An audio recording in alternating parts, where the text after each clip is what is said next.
Brexiteer Lord Moylan has told Boris Johnson to refuse the demands of the EU on the level playing field in the crunch post-Brexit trade talks. Conservative peer Lord Moylan argued that Boris Johnson should make some compromises in the Brexit talks with the EU.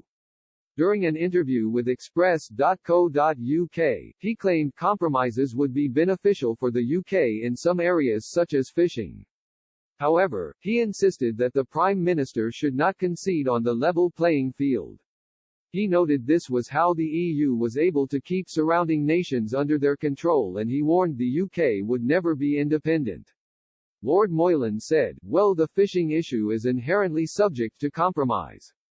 This is as long as they recognize that it is our waters, because we can't take all the fish as we don't have the fleet to do it.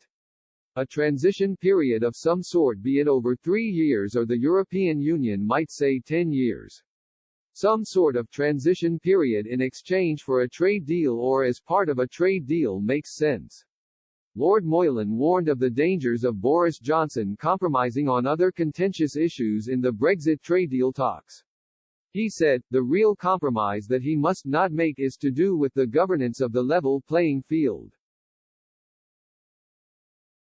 What the European Union wants is an arrangement very similar to what they call an association agreement, so it is all tied up in one package.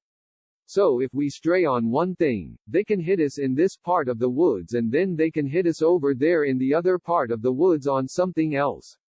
It is all one package, and that is how they keep the countries around them under control. That is what they are trying to impose on Switzerland now, because they have 450 agreements with them, but what they really want is one big agreement so that they can make sure Switzerland stays in line." The Brexiteer reflected on why it was important for Boris Johnson to continue to resist. He said, "We must not agree to that, because if we do, we will always be a country in the EU's orbit. We will never be an independent country. We would be like Switzerland, a country in their orbit having to listen to the EU all the time. We would then have no say, and the rest of the world won't see us as an independent nation."